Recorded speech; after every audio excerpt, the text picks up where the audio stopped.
So we are about to get to the top of the hour, Sarah, and I want to remind our listeners that they're listening to the new WCEG network on WCEGtalkradio.com. They can click the live stream tab or watch us live on your smart TV, YouTube at WCEG Network. I'm Celeste Giordano, your show host, along with my co-host Sarah Poe, and this is the Global Legacy and Wealth Building Series. And we're the worldwide community empowerment group where we speak life in the community. You know, Sarah, before we get started with our next guest, I know this is our second show today. We had a workshop show earlier, and so Zoom's just been like our whole day today. But why don't you tell us a little bit about you and your company? Okay, thanks. Well, I'm Sarah Poe with Poe's Accounting Services. Well, we like to help the small business owner to do his job well, to help him to be able to do his job, and we come in behind him and make sure that the essential things, the financial side of it, is done. We love to help nonprofits to grow and to have their taxes done, and those type of things that they don't necessarily have the time to think about. That's where Poe's Accounting Service likes to come in and help. One of my taglines is, we take your mess and present it to the IRS. Very good. And I'm Celeste Giordano with CelesteGiordano.com. I'm a master sales strategist and a business mentor. I help and serve business entrepreneurs, direct sales teams, and corporations to exponentially increase sales and profit through lead generation, building relationships, and accountability. And it's a privilege and honor to be on the WCEG Talk Radio. And I am looking forward to our next guest, sir. This is Linda Gunter with Love Him, Love Them. And this is her second time being on our show, I think, in the last 90 days. And she is just full of vibrant excitement, enthusiasm. And the story that she shared with us maybe 6 weeks ago, maybe it was 6 weeks to two months ago, they have gone down to Haiti and opened up a hospital. So Linda, thank you for being with us today. We are so glad to see you, and we give you virtual hugs and kisses and all the things that you've been doing. Thank you so much. Here it is, 6 o'clock. Everybody's eating dinner. I know it. That's all right. We'll get our dinner later. Me any. I don't see no dinner.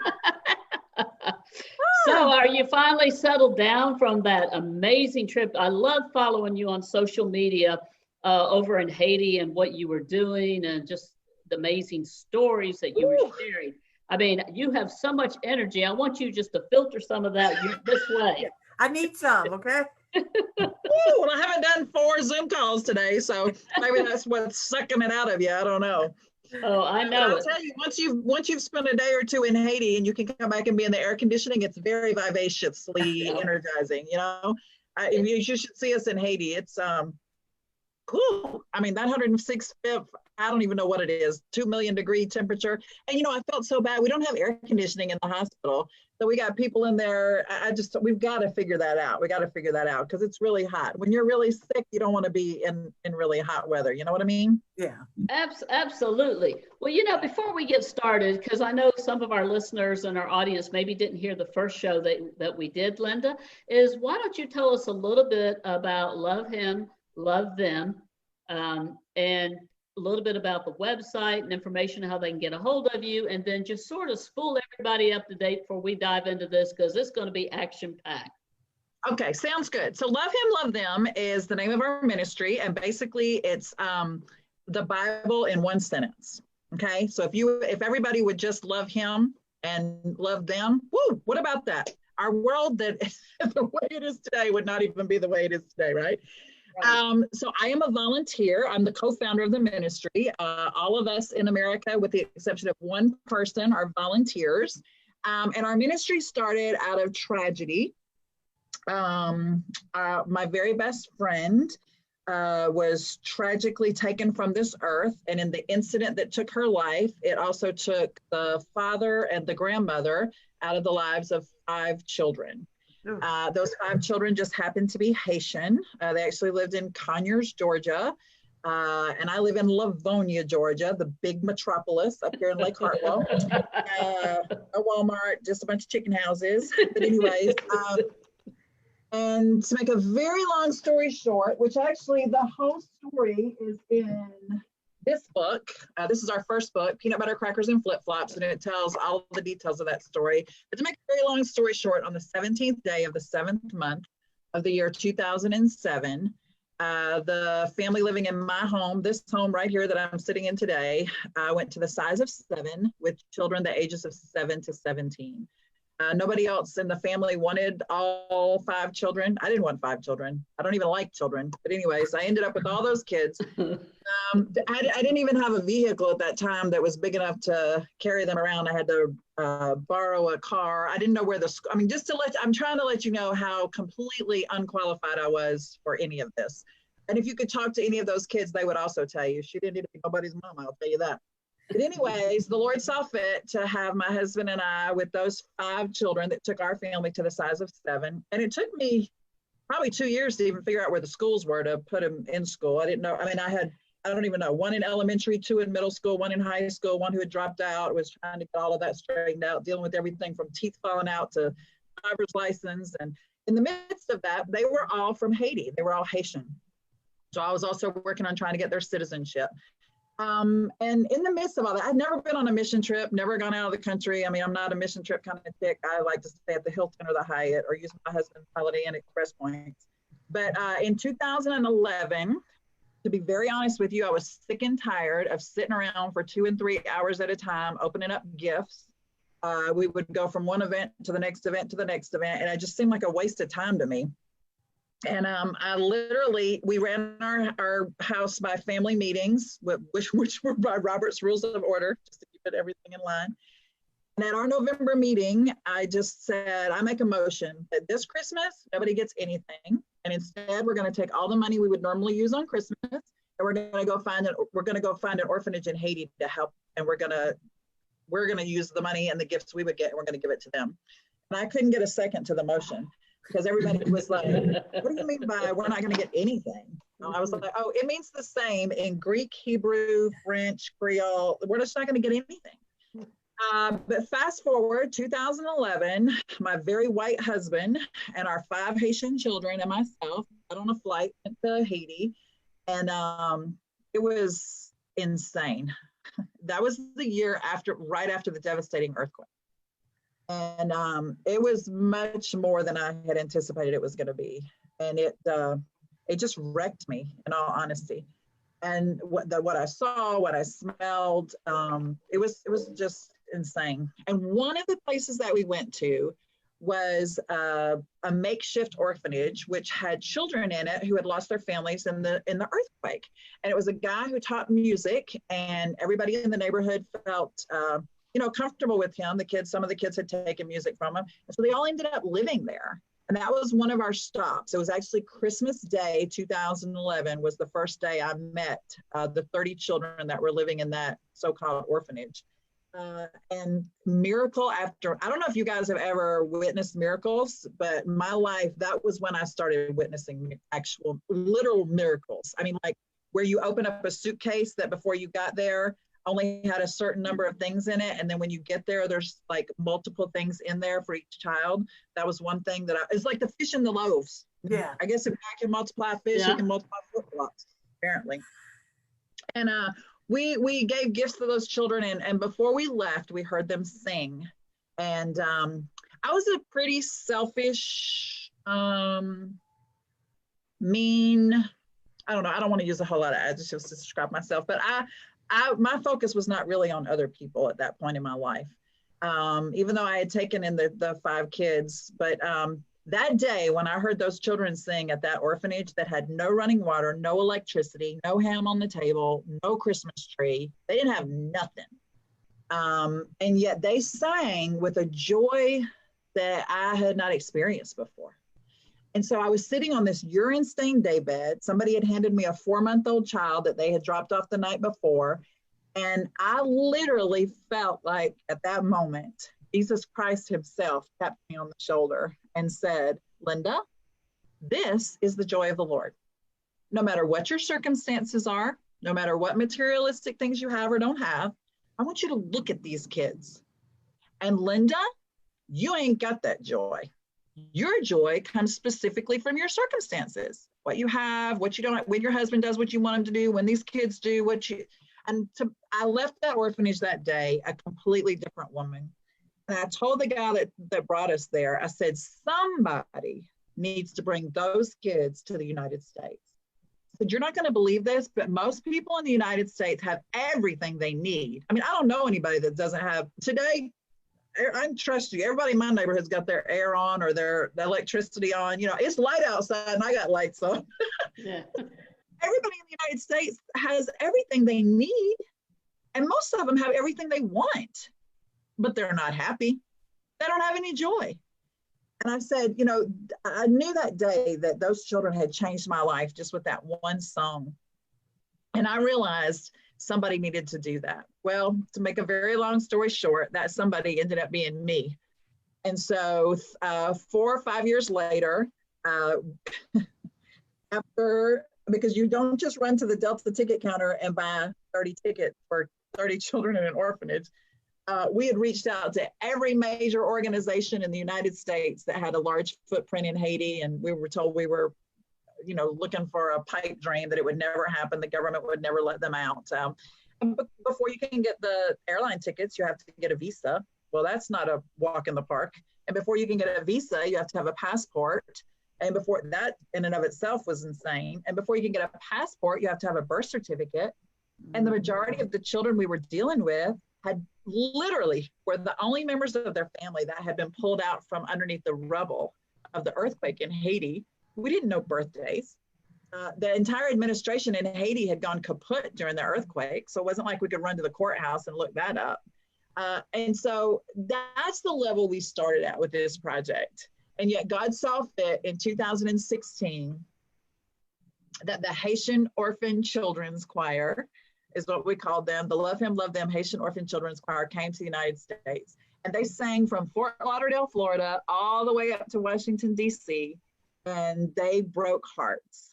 They brought people, they did exactly what they did for me when I sat on that daybed to every single audience that we sang to. It was insane. Whether we were singing for, you know, we had one, I'll never forget one night, a lady at a First Baptist church somewhere told me that her uncle was dying. And we loaded up all the kids and we drove over in the bus and we went into the house where he was dying and we sang. So, I mean, that was an audience of one, audience of three. We sang everywhere from for 3 people all the way up to at the Mercedes-Benz Stadium where there were 85,000 people. And those kids, in 3 years' time, we took back the funding. The first year, we moved them out of that jacked up building they were in, and they had running water, they had electricity. They went back with a computer lab, thanks to a realtor here in town. The second year we went back, and you know, one of the things, Celeste, we realized is people love to help little kids and orphans. Yes. But when they turn 18 and grow up into teenagers and they can't stay in the orphanage anymore, people aren't so excited to help that group of people. And so we realized we had to make something for them. So we started a transition home. I opened a vocational school. And to make a very long story short, after 3 years of those children singing, we opened up the medical facility.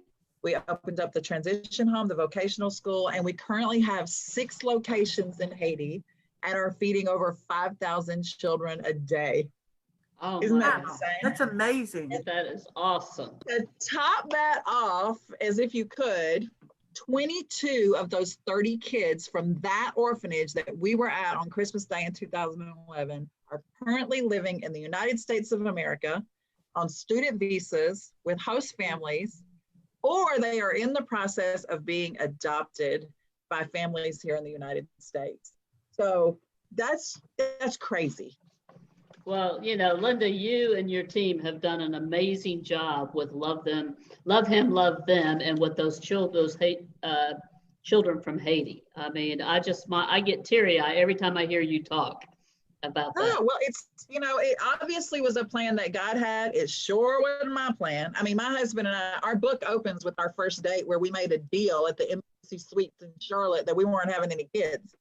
And now we've got like 5,000. The joke's on us, right?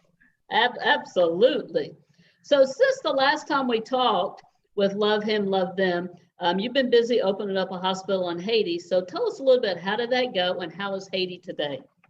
So Haiti's in a hot mess. Just actually got off the phone. I had a little leeway time there between 5 and 6 and got off the phone. We have a guest house in Haiti also where we welcomed all of our mission teams.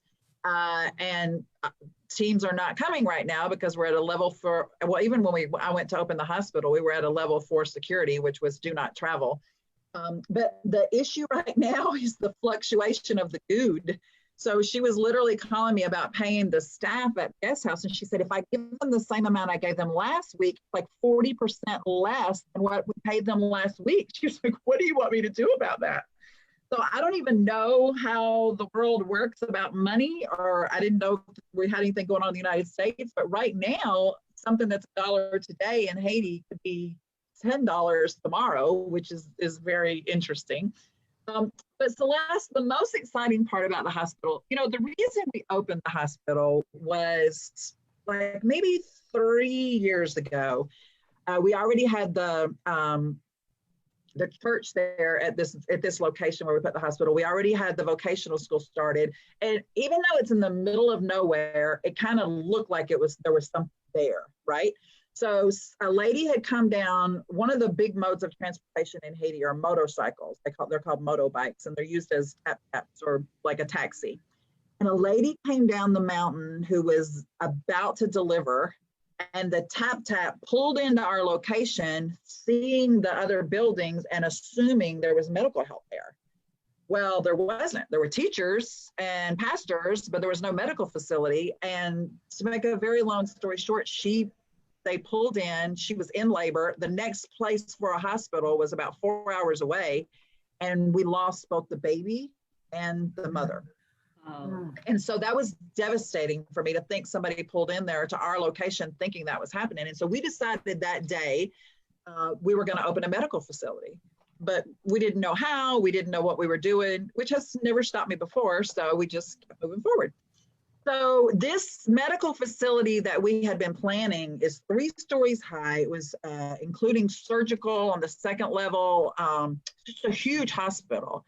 And then the way we were raising the money for that was with children. Well, the children all got homes. They all got places to stay. And we tried to get visas for a new choir from one of our other orphanages. The visas were denied. And then this year, COVID-19 hit. We couldn't go anywhere and sing anywhere. And so I was like, what are we going to do? How are we going to finish opening this hospital? How are we going to raise the money to do that?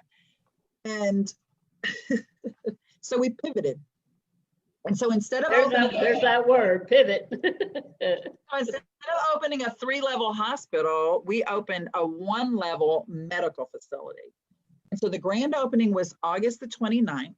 But here's what is, on August the 29th, we had the huge grand opening. We had every city official that was from anywhere near where we were located, the police chief, everybody was there. It's like a 4-hour ordeal. We saw 58 patients that very first day, gave away all free services and all free medicine. And then we had Sunday, and then Monday was the day we were to open. So we were supposed to open, and we were going to be open from 8 o'clock to 3 o'clock. It's our little medical place. A lady walked in off the dirt road in labor. It's like an exact repeat of why we opened the hospital. She comes in, and they put her in the room with me, who's never had a baby. And they said, the doctor came in, Dr. Roberto came in, and he looked at her and he goes, all right, she's got about 2 hours at the most. And I looked at my watch, it's 2 o'clock, and I was like, but we closed at 3. What are we gonna do? We ended up delivering that baby that day. And since that moment, we haven't closed because Dr. Roberto said we have to stay open for 6 hours. We have to monitor her. The next day, we had twins. The next day, we were out of beds. The next day, we had to hire a nurse. I mean, we've only been open for 22 days. Today's September 22nd. And that place has exploded. We now have to send we're sending another container down in 2.5 weeks. We need an ultrasound. We need to be able to do sonograms. Celeste, we had 21 women come in those doors of that hospital in the first 2 days who were 7 months or further along pregnant and had never seen a doctor. The lady that came in with twins, that had twins the second day, didn't even know she was pregnant with twins. So, Wow. wow. So let me ask you something, Linda. So is your foundation or your 501c, does it own that hospital there? Are you funding it? Or are you That's our supporting it? hospital. That's your That's our hospital. hospital. That's our hospital, our vocational school, our 6 locations, our orphanage, our kids. That's all, that all came from, yeah. From you guys. So Yes, you ma'am. have somebody over there that manages those different things? Oh, and- absolutely. Absolutely. Yes. Pastor Mike So. And actually, I have his son here. If I could get his attention to come in. After we had helped all of the children from the orphanages come here on student visas, the gentleman that's in charge of everything there, he reached out to me one day. He was like, hey, I have 4 kids, could you help a brother out here? Get somebody else in school, which, I completely forgot about him. But yes, we have an entire administration. It's completely Haitian run. The only American that we have there is, we do have an American in our guest house, simply to help welcome the Americans when they come. And we have had 4 to 7 American interns who have been in Haiti at different points in time to help us train the choir, to help us with the orphanage, different things. But other than that, no, our entire administration is Haitian. So was it difficult to go through the paper trail or whatever to have a hospital and then find a doctor and medical supplies? Medical supplies, extremely difficult. We either have to ship them over in a container or we have to go to the Dominican to get them. Doctors and nurses, are you kidding me? They are standing in line. If I had the funding, I could hire 600 doctors and nurses today. The paperwork, everything in Haiti is done exactly backwards. You get up and going, and then you once you start reporting your stats and different things, that's the way the facility works there. So, and we're still having difficulty with medical supplies and medicine. And medicine. Okay. Yeah. So all that medicine and stuff, does it come from the United States or does it come from the Dominican Republic? Where does it come from? What we have there now has come from both places. Both places? Yeah, we have, and the ideal situation is to have medical teams that are continually going down to be able to serve and to bring that with them. But we do have access to the Dominican. I mean, and there, COVID-19 in Haiti, we have a 4% death rate. Figure that out. So all of these very, very poor countries, I mean, if we could figure out what in the world they're doing, because they got to figure it out. So Celeste, we're really pretty excited because we are combining an international project with a local project at a time of year that is going to be needed the most, a time that we can all be thankful for what we have and to be able to share for others. So there are so many ways you can get involved with the Thanksgiving project this year by either packing, serving, delivering, providing cranberry sauce, turkeys, funding the turkeys, or being a sponsor for that event. Lots and lots of ways to get involved. And because our organization started with our family, we want you to bring your family. We want you to bring your kids. We want your children involved. And we make sure at every event that we have something that those children can participate in to be a part of it so they grasp what they're doing, because that's what changes their future. And they're able to see how blessed they are and can be involved in it. So do you have a warehouse or something up in Livonia where you meet and do this, or a building? We need a building. You got one? We need an office. Right now, our office is in the front of a pool company that they've donated to us, but it leaks. So we have to make sure we move the printer every time before we come in. So we borrow. We're very innovative. I'm a cheapskate. I won't pay for anything, but we borrow a school because school's out that week. So we borrow the school. We use the cafeteria. We use their gym. And we're able to set everything up. So the minute they're out of school, we hunker in there and we've got it for that week. So that's how we operate. It's actually an old elementary school and it's used for a Head Start program now. And it's in Livonia, Georgia, which is kind of right in the center of everywhere that we deliver. Well, you said that you're going to be feeding 3,000 local families for Thanksgiving. So how do these families apply to feel that they want to be a part of that they need to be fed and nurtured? How does that process go? Okay, so there's tons of ways that different people that contact me. All of the churches here know that we do it. The Salvation Army knows we do it. The mobile home parks, all of the housing authorities work with me. The hotels that are here. So we have a lot of key people who are in connection with people who are in need that know to reach out to us. In addition to that, we do shows like this. We'll do local radio shows. We're on several television programs. We'll be in the local media with my cell phone number. And people will literally text or call me and say, look, here's my situation, or here's my neighbor's situation, or here's what's happening. Can you help? And it goes from there, from word of mouth. So my cell phone number is 706-599-7525. And if you, for whatever reason, don't text or call, you can also go on our website. It's usually the other way around. But Love Him, Love Them, you can reach me through that or contact me. Absolutely. Sarah, do you have some more questions? But so like if we want to sponsor something for your Thanksgiving meal or whatever, we go to your website basically, and there's information. You can go to our website, or again, give me a call. We have sponsorships available anywhere from $20 all the way up to $5,000. And if somebody would like to give more than that, they're welcome. But those sponsorships are all divvied out, and it says, $20 feeds one person, $50 feeds a family, $100 provides a meal for a family and all their groceries.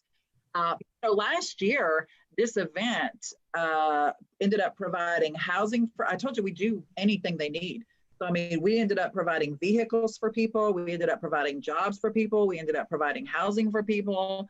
So that sponsorship money was very well divvied out. And to people that we follow up with and now are on a whole new horizon. Are you also on social media?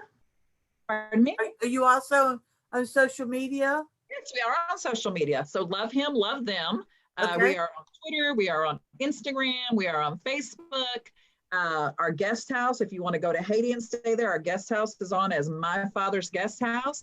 And within the next week, we are launching our new Beauty for Ashes social media campaign with our fall line. This is how we keep our women out of sex trafficking in Haiti, is we make jewelry out of trash. And so that is not up at this second, but by October 19th, that will be launched. And this is also part of our vocational school. We've added that in there to be a class there for our ladies to teach, which then provides jobs. But yeah, we are currently employing 127 women in addition to our girls in our transition home that are making this. And we're very excited. We just had an opportunity to potentially be on QVC with that. Oh, wow. That will completely fund the hospital for another year. So lots of exciting things happening. So I want to go back to the Thanksgiving meals. Are the opportunities for women, children, families in need only in the Livonia area? No. We do Franklin County, Stevens County, Hart County, Banks County, anywhere right in Northeast Georgia. And if we've got somebody special that needs to be somewhere else, we've got plenty of volunteers that they'll drive. We've driven 2 to 3 hours to make sure that individual is met and that their needs are met. And mostly that connection is made. I mean, oh my goodness, this year more than ever, people are isolated. They're quarantined.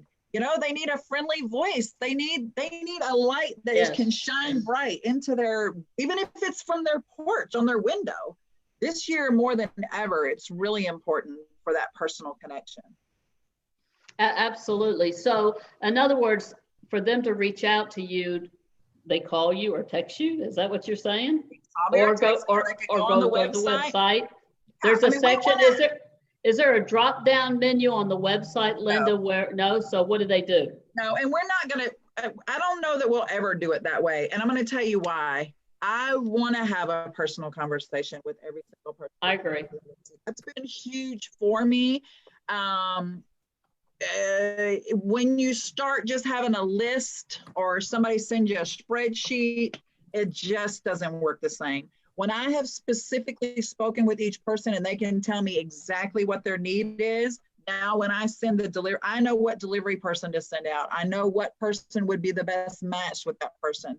I know, I mean, we had last year, oh my goodness, Celeste, someone had just committed suicide. Someone's child had just died. Someone had just drowned. You just can't send anybody to those locations. You have to have special. So I want to speak with them. I want to know what's happening so I can send the right person to make sure that they get what they need. Absolutely. And your volunteers, do you do any volunteer training prior to any of this? Oh, absolutely. And the big finale of that is at 6 p.m. on the Tuesday before Thanksgiving. We actually go through an entire visit to a home. We go through and tell them exactly how everything's going to work. It's very, very, very organized. You'd be surprised, but up here in the sticks, we know how to sling some turkeys up here. Okay. There you go. So I just looked at your website, and it's really easy to get around, and it's got some good information there. Thank you. We have an amazing volunteer that handles that, Wesley Farnham, who has a digital company that he runs.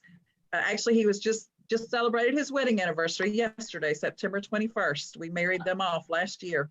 Happy anniversary. Yeah. So you mentioned to us last time we were together about how you take Christmas to Haiti, and share about that and how can we help for this year? Perfect. So we do what we call Christmas joy bags. Okay.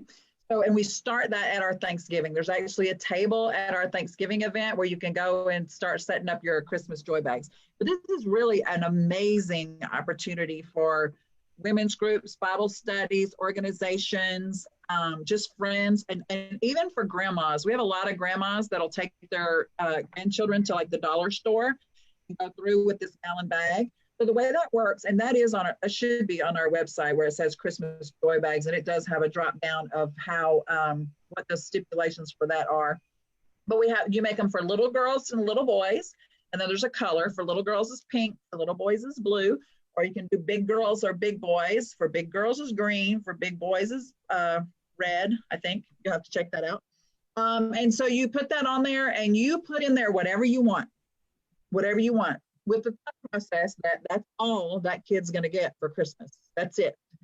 And also knowing that most of them, not last year, 2 years ago, we were up on the mountain in Haiti. I don't know if you've read this story or heard about the story where we found the baby on the mountain who is now in our orphanage. Her name is Rose. That was quite a story. But anyways, when we were up on the mountain, someone had given us some dolls and someone had given us some cute headbands for the teenage girls. And we let the kids that when we go for a Christmas, it coincides with when they get their report cards. And so we let the kids that had the best grades come up and choose whatever they wanted. And those girls walked past everything and took the bars of soap. That was the most important thing for them, was the bars of soap. So you want to make sure you put a bar of soap in your bag, toothbrush, toothpaste. It's really a fun thing for you as a family or as a group. We ask that you put $10 in the bag. That helps us with the shipping and the customs to get it all over to Haiti. And then the people that go with us on our Christmas mission trip, they get the joy of delivering all of those Christmas joy bags. So we deliver them to all of our orphanages, all of our churches, all of our schools, and then sometimes we'll do some surprise visits just out on the countryside, which is amazing. Now, it's very similar. Are you familiar with Operation Christmas Child? Yes. Yeah. With Samaritan's Purse? Okay, so we run that in Haiti. Pastor Maxo, who is with us, he's actually the logistics manager for Samaritan's Purse. So we'll deliver over 35,000 of those Samaritan's Purse boxes. But the problem is, not a problem, the situation is Samaritan's Purse is very regimented in who can get those and how the gospel has to be presented and how it has to go through a specific pastor to make that happen. And I'm all for that. That's amazing. But that does leave a lot of people out. So our Christmas joy bags supplement the places that the Operation Christmas Child shoeboxes can't go. So we're going into the worst of the worst. So do you already have your date for Christmas this year that you and your mission, for your mission trip? Yes, ma'am. December the 21st through December the 28th. And if you go on the website, that trip is on there under mission trips. We're actually we have a trip October 21st. We're sending over some guys for a pastor training trip. We have our first medical trip December the 1st to December the 8th. That's why we got to get that container over there, because all these EMTs and doctors that are going, we need to make sure they have their supplies. And then we have 3 more trips before the end of the year. And then the Christmas trip, December the 1st, or 21st through 28th. 28. So you go over there quite regularly and send people over there on a regular basis, several times a month, it sounds like. Oh, yeah. Yeah, well, you have to be there. So for your containers, do you collect all the donations and you store them up there in Livonia for the container? Well, isn't that an interesting question? So the last container that we sent, we somehow misjudged. We had 2 different health departments that donated everything that they had.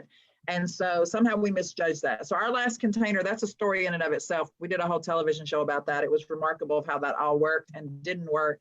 And one of the main reasons we opened the hospital in Haiti was to show people that there is another option besides voodoo. Okay, because that's typically where you end up when you have something wrong, is at a voodoo or a witch doctor. So we fought a lot of spiritual warfare opening the hospital. We fought a lot of spiritual warfare even trying to get products down there. But yes, we do have Rocky's Marine, which is now called Hartwell Storage, which is right around the corner from my house. They've donated really whatever we need. We're allowed to store there. And so we have that. And so we've got enough in there right now. We're just waiting. I need 20 more hospital beds. If you could give me anything to this call, you could tell, I mean, I know there are people who have had hospital beds in their home through hospice and people who have passed away. You know, if you could part with that and realize what an amazing thing your bed would be doing. But I need 22 more hospital beds to put on that container to get that shipped down there, and an ultrasound machine. That's what I'm really looking for. And so, yeah, it'll be stored here. We'll have volunteers come. Volunteers will pack it. We'll have a volunteer drive it to Miami. And then we will have to raise funding to get the container from there to Haiti. How long does it take for the container to go from Miami to Haiti? How long 2 does days. it take? 2 days. Yeah. Very, Yeah, we can get it. If I knew I had those 22 beds today, I'd have volunteers come Saturday. We'd pack it up and I'd get it down there. And I mean, they're crying. They're calling me every night saying, "Mommy Linda, we're having to put people on the floor. We've got to have beds." And see, the beds are not available in Haiti. It's not like you can say, "Okay, I'll send you money and you go buy them." They're not there. So. Now, I know the containers can be expensive. Do you get those donated, or the shipping costs, basically? So I've never done it before. I had no idea what I was doing. There's a first. Not really. So this last time we bought the container because the Pastor Mike So said I could really use that there for storage outside of the hospital. So we found out the price. I called a few people and then somebody donated the money to buy the container, and they donated the money to ship the container. Everything else was volunteers. Volunteers loaded it, had a volunteer driver to drive it. Unity on a Mission, which is a ministry out of Gainesville, Georgia, that publishes the Battlefield News. They donated the driver, which was going to be very expensive. So yeah, God works it out, and we don't pay for it. very good. So what does Love Him, Love Them do in the United States for Christmas to help the local community? We know what you're doing for Thanksgiving. What are you doing while you have a team down in Haiti during Christmas? What do you do locally? Wow, it's so exciting. So the event that took my best friend's life, that I ended up with her 5 children, her husband ended up in prison for that. So I have a very special place in my heart for jail ministry, and have for several years, many, many years, every Wednesday morning gone and ministered in jail. And so I have 5 kids that have a parent in jail. And so I have a special place in my heart for that. And so about 3 or 4 years ago, we started reaching out to all the local jails.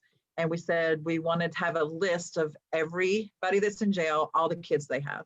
And we wanted a list, and I don't even know if this is legal or not, but this is how we did it. So we said, tell us who your kids are and tell us who's got your kids.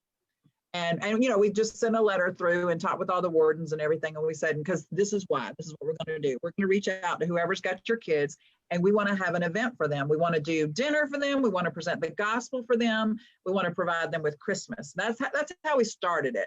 And then last year we did the same thing we did at Thanksgiving. It's December the 17th. We call it a night of hope. And we will provide them with, again, I'll speak with every family or whoever it is. Sometimes it's a wife whose husband is in jail. Sometimes it's the husband whose wife is in jail. Sometimes it's a grandparent. Sometimes it's just somebody like me that's a family that took them in. And so we'll interview them and find out what do you want for your kids. Then we also want to find out what do they need.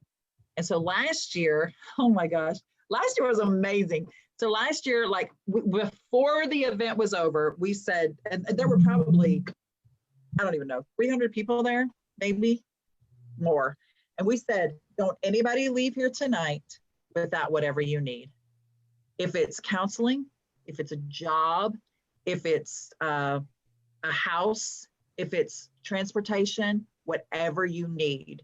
Don't leave here. I mean, that's a Christmas present, Right. And because of the volunteers that we have and the connections that we have, we can say that and do it. I mean, if somebody needs a job, we can find them a job. If somebody needs a truck, we can find them a truck up here, and that's the way last year ended. So again, this year we'll have that night of hope, and we'll reach out to, and we expanded it because a lot of people are very regimented with who they can serve and who they can't serve. But we can do whatever we want. So, I mean, if I say it's for somebody that's in jail, but you happen to have somebody in prison, you can come. You don't have to just say, no, it's only for the jail or it's only this jail. We had people come in from wherever. And where did you host that at? Where do you host that at? Well, I've done it at a different place every year. Sometimes I'll do it at a church. I try to find some place, and again, here I am, such a cheapskate. I try to find some place that's already decorated, so I don't have to decorate. So sometimes I'll use a church's fellowship hall that's already done up. One year we did it at a church called The Lift, which was beautiful. They had like a big Christmas something or other going on. I think they had like 700 trees in there. So we just stepped in after their event and used theirs. Last year we did it at the Salvation Army, which is I think where we'll do it again this year. So yeah, we're just wherever. Well, very good. Well, I know that when you were our guest on our last show, Linda, Sara and I are the co-founders of Women of Community Impact, and we said that we want to be able to help love him, love them during Thanksgiving and Christmas. So I'm looking forward to getting together with you. I'll be back in Atlanta this weekend, so I'm looking forward that we get together and we talk about that and how we can serve. Love him, love them during Thanksgiving. Celeste, let me help you, Celeste. There's a lot of thems in your life that if you don't love him, you can't love them. That's why you gotta love him first so you can love them. Absolutely. And that's one of the favorite things that we love to do in our servant leadership is every year during Thanksgiving and Christmas, we're either providing meals for Thanksgiving for the women and children at the homeless shelters. And one thing that we have learned in serving and is that a lot of times we're in these shelters, you have all these nonprofit organizations or all these business entities that want to help and do for the children, but very few people do for the mothers. Yeah. And this is what we did different several years ago is that we made it a point that there was enough organizations donating to this, homeless shelter for the kids. We're going to do the women. And we even did a women's project for Mother's Day where we honored the mothers, and not a lot of people think in that avenue. Like you say, backwards or this, but we said, no, it's the mothers. They're the least respected and honored, and we want to do something for them. So we definitely, you can count us in for We've Thanksgiving already got you Christmas. a space saved. We already saved this space. I'm just waiting for you to tell us. We got you Well, down. we're going to come up there and have some coffee and visit and get everything lined up so we can get back and start promoting it, because it's not something you just do overnight. No. You've got to work Oh. on that, especially when you're talking about being engaged with food. Was it food hunger or hunger food? 10,000 packages of food, as well as the local community of 3,000 people. So, and maybe there's something that we can also bring to the table, Linda, where maybe we have some people in the Gwinnett County area that we can bring to the table with that. Yes. We're waiting on you. You're just such a busy chick. It's hard to get you pinned down. That it is. Well, I'll be pinned down. Go ahead, Sarah. No, you are a busy person. I miss out on my monthly Waffle House because she's not around. Well, Traveling around with some chef. I don't know who that guy is. I know. Chef Mike or something. I don't know who he is. absolutely. Well, I am blessed, and again, Sarah and I, our relationship started 7 years ago, where we met in a networking group, and we were serving with Heart of Gwinnett, and we have helped contribute to the ambulances to the neonatal center. We have helped with the Amanda Riley Foundation, Children with Cancer, sex trafficking. We've done so much together, and that's one thing that I love about Sarah, and why Sarah and I get along so good, is we're servant heart leaders, and it's all about serving and helping other people. It's not about us. This whole show here tonight is not even about us. It's about how can we help and serve you? How can we promote you? How can we get other people in the community involved? And that's what we love the most, is giving back and serving from a servant place. Right. And that's where joy comes from. Yes. So my husband always says, he puts it on a little acronym. JOY is putting Jesus first, others second, and yourself last. That's what the Bible says, is that we are to deny ourselves. You don't hear that very often now. If we were living by the Bible now, what's happening in this world would not be happening. If we would just love him and love them, if we would deny ourselves and put others first, which is what Jesus told us to do, but we're not doing that. No. I totally agree. And, and one of our leader here, Penny Rogers, does a women's Bible study and is in the Christian ministry. And I just adore her and love her for what she does, especially, through her service and leadership, as well as WCEG, because she has a heart of serving and loving him first and loving others. And Penny, we just love you because we know that you love him first, and you love others, and you love the community, the WCEG community. And I want to give a round of recognition to WCEG. I don't know all the particulars, but I think it's posted on one of my social media pages that the WCEG network here came in number 5 in a certain category for the radio show. She's going to tell me.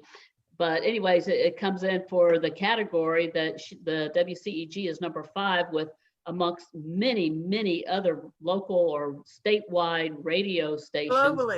Globally. There you go. Globally, number 5 globally.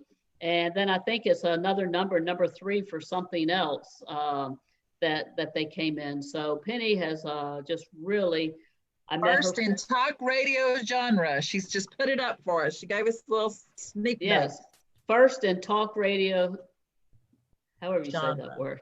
Genre. Thank you, Linda. You know more than me. That's one probably on Peel language. I speak several languages, right? Yeah, that's actually French. So.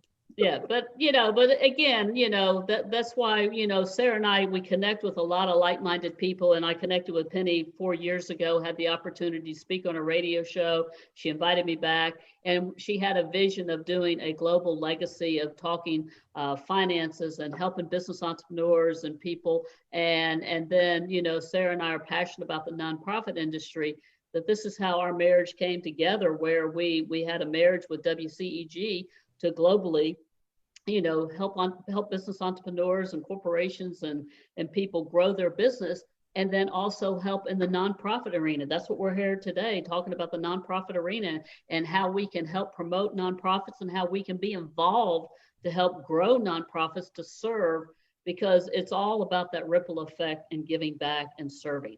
You know, when we serve, like you say, Linda, when we serve him first and we love him first, we love others, and it's a ripple effect. And that's what we love about you, is you just have one of the biggest hearts as well, and serving the Haitian community and the things that you're doing, as well as the local community.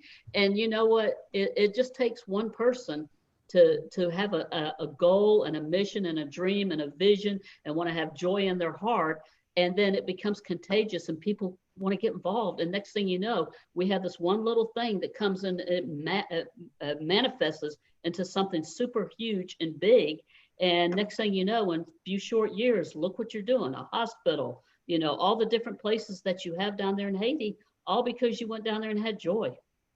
Oh, so crazy. Yeah, my pastor has done a series the past 6 weeks called Contagious Christianity. He said, you know, wouldn't it be amazing if Christianity could be as contagious as COVID was? You know, if the problem is that most people who say they're Christians don't live a life bright enough that anybody wants what that person's got. Well, so, and that's true. That is so true. But and that's why it's so important to be a good example and to live that example, and not to judge other people, because we are, you know, we're all one person. So correct. But I think it is our job to shine bright. That is our job. Well, I agree. And Linda, we can't thank you enough for joining us again. And I look forward to reaching out to you next week. I'll send you a message and we'll find out. And Sarah, hopefully maybe you've got some time and you can go with me. But we've been talking about getting together, having coffee. And I'll be honest, I mean, I was in town in Atlanta, but then I had to leave. And then I thought, well, she's been to Haiti and this COVID. I think I'll wait and let her stay here about another 10 days before I want to go hook up with her. So I'm being authentic and honest. Now the truth comes out. I wondered what the holdup was. Okay. Yeah. So anyways, but yes. Energy. I want some of that. The energy. You are so full of energy and enthusiasm. And well, that's right, Sarah. You weren't here when we entered. You were on vacation, and you know, and Tanya from up there and coming for not Home of Hope, but Hope of what is it, Linda? What is? Well, Tanya? if you hadn't said all those other words, I could tell you. I can't tell you. I can't tell you, but anyway, she donated a lot of medical stuff. Yeah, she showed up. She showed up at the container that Monday with wheelchairs. I think she went through every one of her storage units and then showed up. And I don't know if I haven't sent it to you yet. The very first day we pulled out one of her wheelchairs and used it. Yeah, that was amazing. That group of ladies, the group that you had on that time, we were all able to interact. But yeah, I was really shocked when she showed up. No, she's an awesome individual. And again, we look forward to having her back on the show again. So we're going to close here. Just want to thank you and give us one more time how people can reach out to you, your phone number, your website, please. So we are Love Him, Love Them. Our new this is our 2020 calendar, but that'll make it real clear to Love Him, Love Them. And we are on all forms of social media that way. So you can find us on Facebook or Twitter or Instagram. And then also our website, very simply, is lovehimlovethem.org. And then if you'd like to reach out to me personally, you can text or call me, or actually email me right there with my name and the ministry is there, linda@lovehimlovethem.org. And then my cell phone number is 706-599-7525. Thank you so much for letting me come back. I never know once somebody says I'm loud if that means I get to come back or not. I didn't know. That's right. Well, I am looking forward to meeting all those children, maybe even breaking bread, having fellowship and a meal. So y'all be in touch. I want it all. I want to experience it all. Thank you. Thank you. Appreciate you. My heart loves your heart. Yes. Good night. All right, bye-bye. Good night.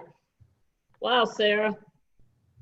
Another amazing group of people. Absolutely.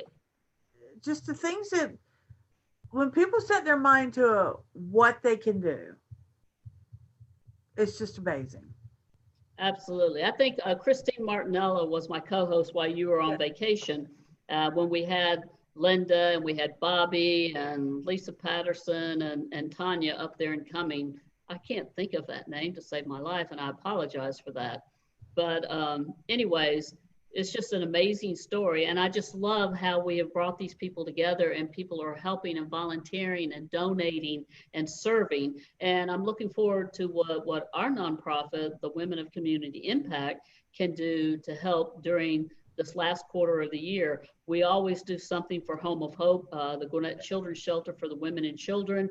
I'm sure we'll continue with that for the Thanksgiving dinner and the Christmas, but we can also always help more people. We can help more people. And I'm looking forward to, if not this year, but next year, being a part of one of the mission trips to Haiti with Linda Gunter, and maybe bringing the Women of Community Impact to that as like a summit. So it'd be interesting. Yes, that would be good.